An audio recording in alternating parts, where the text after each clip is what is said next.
Hello everyone, I hope आप सभी लोग बहुत अच्छे होंगे और उतनी ही बेहतर तरीकों से आप सभी लोगों की पढ़ाई चल रही होगी। तो भाई फाइनली जो है हमारे सामने क्या आने वाले तिमाही परीक्षा। तो तिमाही परीक्षा के लिए हिंदी की मैं आप लोगों को इंपॉर्टेंट क्वेश्चंस प्रोवाइड कराने वाला हूँ। कंप्लीट जो है मैं 10 चैप्टर की प्रोवाइड कराऊंगा। तो आप लोग बहुत ध्यान से देखना है इसको वीडियो को, ठीक है। 10 चैप्टर कराऊंगा, मतलब 3 यूनिट नंबर 1 का तीनों, यूनिट 2 और यूनिट 3 यहां तक का आपका आना है। तो कंप्लीट जो इंपॉर्टेंट क्वेश्चन, और यही क्वेश्चंस आपके हाफ ईयरली के लिए भी इंपॉर्टेंट है और यही क्वेश्चंस बच्चों आप लोगों का फाइनल एग्जाम के लिए, मतलब बोर्ड एग्जाम 2025 के लिए भी इंपॉर्टेंट है, ठीक है। तो ये हमारा जो है हम देख रहे हैं तिमाही परीक्षा के लिए प्रश्न बैंक हमने बना लिया आपके लिए। तो आप लोग बस ध्यान से देखते चलिए, इसके आंसर्स वाली वीडियो ऑलरेडी चैनल पर डल गई है, तो आप लोग वहां से जाकर के देख सकते हैं, ठीक है। यहां पर देखो चैप्टर नंबर 1 की बात करें, चैप्टर नंबर 1 में क्या आप लोगों का चंद्रगणस लौटती बेर, यहां से आपका एक नंबर वाली एक क्वेश्चन, उसी तरह 2 नंबर वाली एक प्रश्न और 4 नंबर वाला एक प्रश्न पूछा जाएगा। तो एक नंबर वाला मैं नहीं बता रहा हूं, बट 2 नंबर और 4 नंबर वाला प्रश्न इंपॉर्टेंट इसमें बता रहा हूं। तो देखो आप लोग बहुत ध्यान से देखेंगे इसको। पहला प्रश्न क्या बोला गया कि मानवीकरण अलंकार की परिभाषा लिखना है। ये ग्रामर के तौर पे आती, बट आप लोग इसको प्रिपेयर करके रखेंगे। दूसरा, काले माथी वाली चिड़िया मछली कैसे पकड़ती उसको बताना है। हाथ पीले कर मंडप में कौन किस तरह पधार रही, तरह है ना, ये तरह पधार रही है, पाठ के आधार पर बताना है। 2 नंबर के लिए तो बहुत ज्यादा इधर उधर नहीं करना है आपको। केदारनाथ अग्रवाल जी ने चने का किस प्रकार मानवीकरण किया और विजन किसी व्यापारिक नगर से क्यों श्रेष्ठ है। तो ये 5 क्वेश्चन है 2 नंबर के लिए। अगर इतना कर लेते हो तो फिर आप निश्चिंत रहो इस एग्जाम के लिए भी और बोर्ड एग्जाम के लिए भी, ठीक है। फिर 4 अंक के लिए हमें क्या पूछा जा सकता है कि अलसी के मनोभावों का वर्णन कीजिए। तो इसको करना है पाठक से अलसी के मनोभावों का वर्णन करने वाला। फिर कवि ने बसंत ऋतु के दृश्य का चित्रण किया है, उसे अपने शब्दों में लिखना है। फिर प्रेम की प्रिय भूमि को अधिक उपजाऊ क्यों बताया गया, भाई इसको बताना है। फिर बांधे मुरैठा शीश पर इस पंक्ति के माध्यम से कवि क्या कहना चाहते हैं। तो ये 4 क्वेश्चन है जो 4 नंबर में आपको पूछ सकते हैं, इसलिए इन चारों प्रश्नों का उत्तर आप लोग अच्छे से प्रिपेयर कर लो ताकि आप बोर्ड एग्जाम में भी और तिमाही परीक्षा में भी अच्छा मार्क्स लेकर आ पाओ। तो ये रहा चैप्टर 1 खत्म। आपको वही क्वेश्चन प्रोवाइड कराऊंगा, वही क्वेश्चन बताऊंगा जो एग्जाम में आने लायक हो, ठीक है। हम लोग अध्याय 1.2 देख लेते हैं। इकाई नंबर 1 का दूसरा पाठ, नर्मदा का उद्गम अमरकंटक। यहां से भी सेम 2 नंबर और 4 नंबर के क्वेश्चन पूछे जाएंगे। तो 2 नंबर के लिए आप लोगों को क्या करना है, नर्मदा नदी लोगों के जीवन में किस प्रकार खुशहाली लाती है इसको करना है।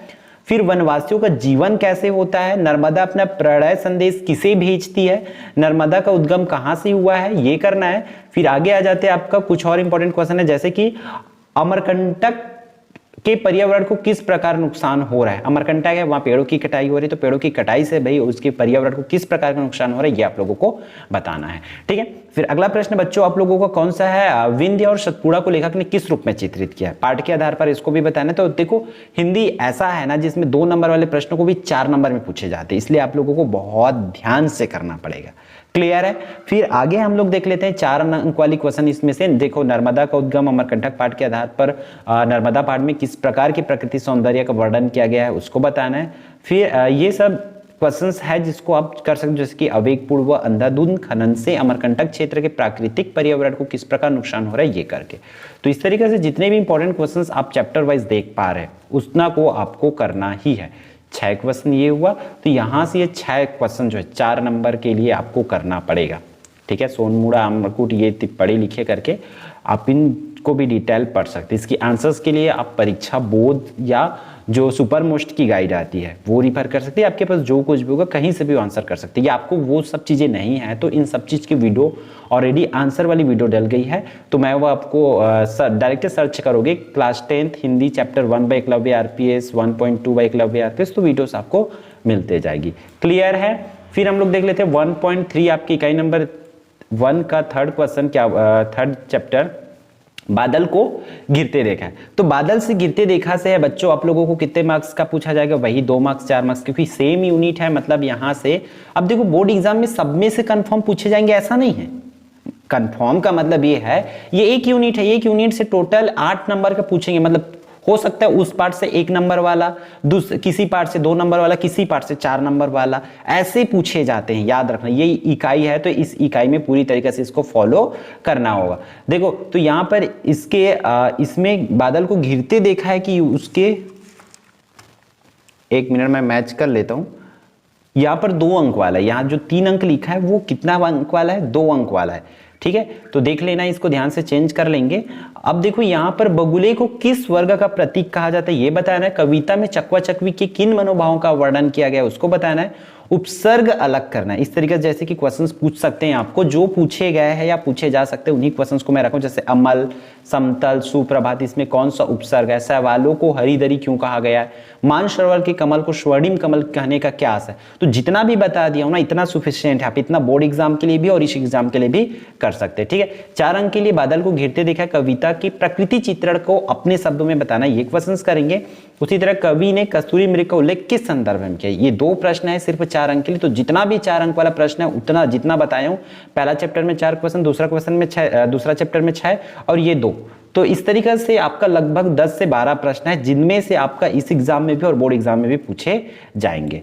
ठीक है, फिर अध्याय 2 में चले जाते हैं। 2.1 में मैं मजदूर हूं, तो मैं मजदूर हूं इस पार्ट से भी आपका टोटल 8 नंबर के क्वेश्चंस पूछे जाएंगे और इसका भी ब्लूप्रिंट सेम है। मतलब एक नंबर की दो प्रश्न और 2 नंबर वाली एक प्रश्न और 4 नंबर वाली एक प्रश्न पूछे जाएंगे यहाँ से। तो हमें मजदूरों के प्रति सहानुभूति क्यों रखनी चाहिए ये बताना है। तो इस प्रश्न को आपको 2 अंक के लिए भी करना है और 4 अंक के लिए भी करना है।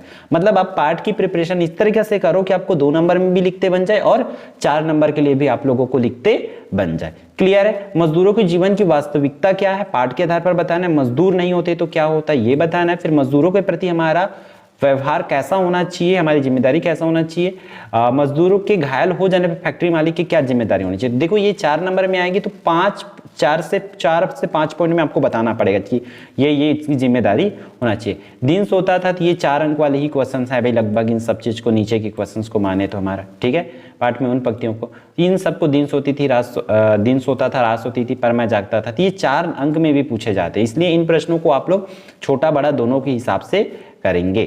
ठीक, देखो वही घायल मजदूर वाला फिर से है ना। मजदूर को श्रम शक्ति इकाई क्यों कहा जाता है, तो इस तरीके से इसको करना है भाई आप लोगों को। निर्माण के प्रति मजदूरों की निरंतर प्रतिबद्धता किन किन बातों से जाहिर होती है, तो इन सब चीज़ की आंसर्स भी मैं चैनल पर डाल चुका हूँ, तो जहाँ से आप लोग देख सकते हो और इन सब चीज़ की प्रिपरेशन कर सकते हो अगर नहीं मिलता है तो।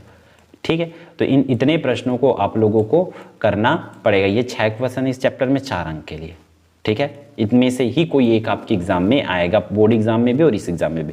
2.2 देख लेते हैं क्या दिया। 2.2 में जनतंत्र का जन्म। जनतंत्र की जन्म से आप लोगों को टोटल क्या पूछा जाएगा प्रश्न 2 अंक के लिए। देखो अभिषेक आज राजा का नहीं प्रजा का है, यह किस अवसर के लिए कहा गया इसको बताना है। फिर अगला प्रश्न की बात करें तो जनता के क्रोधित होने पर क्या होता है, कविता के आधार पर बताना है। पाठ के आधार पर कवि के अनुसार बदलती हुई स्थिति में राजदंड किसे बनाने की बात कही गई ये कर लेना है।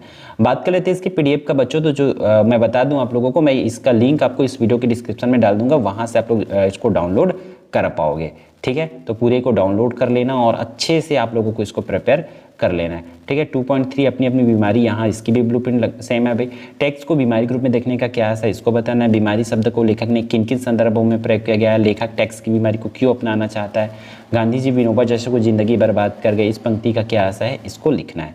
ठीक है, तो जो भी प्रश्न मैं बता रहा हूँ आप लोगों को ये इंपॉर्टेंट है, मैं बार बार बोल रहा हूँ इस एग्जाम के लिए भी और फाइनल एग्जाम के लिए भी, क्योंकि मैं जो भी प्रोवाइड कराऊंगा आप लोगों को क्लास 10th में वो बोर्ड एग्जाम के पॉइंट ऑफ व्यू से है। ठीक है, तो याद रखना इन चीज़ों को आपको अभी से तैयारी करते चलना है।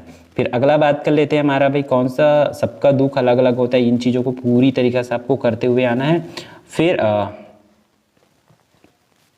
माटी वाली, ये हमारा लास्ट यूनिट है, यहाँ से मतलब 4 चैप्टर है, चारों चैप्टर्स को अच्छे से प्रिपेयर करना होगा। माटी वाली का देखो ब्लूप्रिंट यहाँ पर 2 नंबर और 3 नंबर वाला पूछा जाता है, तो 3 नंबर वाला अभी अगर आपके तिमाही पेपर में कोई पूछेंगे तो सिर्फ इसी चैप्टर से पूछेंगे। ठीक है, मतलब इन 4 चैप्टर बता रहा हूँ, 4 चैप्टर और पढ़ना है आपको तिमाही परीक्षा के लिए। अगर आपके स्कूल में आगे और भी पढ़ाएं तो पढ़ सकते हैं, मैं क्वेश्चंस पूरा चैप्टर 1 से लेकर के लास्ट तक का इस पीडीएफ में डाल के आप लोगों को दे दूंगा। ठीक है, तो देखो माटी वाली के बिना टिहरी शहर के कई घरों में चूल्हों तक का जलना क्यों मुश्किल हो जाता है था ये करना है। माटी वाली का कंटर किस प्रकार का था, भूख मीठी को भोजन मीठा माटी के आधार पर बताना है। ठीक है, टिहरी बांध पुनर्वास के साहब ने माटी वाली से क्या लाने के लिए कहा था ये। तो इस तरीके से छोटे छोटे क्वेश्चन जो है पूछे गए हैं। जो भी क्वेश्चन मैं करा रहा हूँ इसके बाद आपको पीवाईक्यू देखने की जरूरत नहीं पड़ेगा, मतलब पिछले साल के प्रश्न नहीं देखना पड़ेगा। आप निश्चिंत रहो, इन प्रश्नों को कर रहे हो, तैयारी कर रहे हो, मतलब आप निश्चिंत हो जाओ कि इससे बाहर के क्वेश्चंस आपको नहीं पूछे जाएंगे। ठीक है, हो सकता है छोटे क्वेश्चन, 1-2 क्वेश्चंस आएगा, मैं पूरे एक चैप्टर दूंगा, पूरे चैप्टर में मतलब बोल सकता हूँ मैं 90% इसमें से पूछे ही जाएंगे। कुछ ही चैप्टर क्वेश्चन है तो 1 से 2 नए क्वेश्चन जो पूछे जाते हैं वही बस इससे बाहर से हो सकता है, क्योंकि अब नया क्वेश्चन भाई कौन सा आ सकता है ना, ये तो पता नहीं। एक आध क्वेश्चन में एक्सपेरिमेंट करते हैं बोर्ड हमेशा, तो इसलिए मैं बोल रहा हूँ कि आप लोग इन क्वेश्चन को अच्छे से प्रिपेयर कर लो, ठीक है। कन्यादान आपको देखना है तो इसको भी मैं जल्दी जल्दी स्क्रॉल कर लेता हूँ, आप लोग इसको डाउनलोड तो वैसे भी PDF को करने वाले हो, ठीक है। तो सभी को कर लेना और बस अच्छे से प्रिपेयर करते चलो। जो भी नंबर सिस्टम दे दिया हूँ उन नंबर सिस्टम के हिसाब से पूरा फॉलो करते चलेंगे, ठीक है। तो ये 3.4 तक का आपको देखना है इस पेपर के लिए। 10 चैप्टर है, आप चाहो तो एक आध दो चैप्टर और भी आगे बढ़ा सकते हो अगर आपके स्कूल में पढ़ा लिए होंगे। तो जो भी क्वेश्चन है इसमें 100 इंपॉर्टेंट है, इसलिए बहुत अच्छे से ध्यान से करना है, ठीक है। तो इस वीडियो में इतना ही, फिर हम मिलते हैं आने वाले इंपॉर्टेंट वीडियो में भाई। और आपको बार बार बोल रहे PDF डाउनलोड कर लेना और अच्छे से रियल वाली पढ़ाई करो, शॉर्टकट के तरीके में मत रहो। कई बच्चे क्या रहते हैं कि हमें रियल पेपर मिल जाएगी तो हम उससे पढ़ लेंगे, तो भाई ऐसी चीज़ें हमारे यहाँ नहीं होती छत्तीसगढ़ में बच्चों, ठीक है। इसलिए ध्यान से पढ़ते चलो, मेहनत ईमानदारी के साथ करो। इस पेपर में भले कम आते हैं आपका %, अगले पेपर में ज़रूर आप अच्छा कर पाओगे, ठीक है। तो तब तक के लिए बाय बाय, फिर मिलते हैं नेक्स्ट वीडियो में।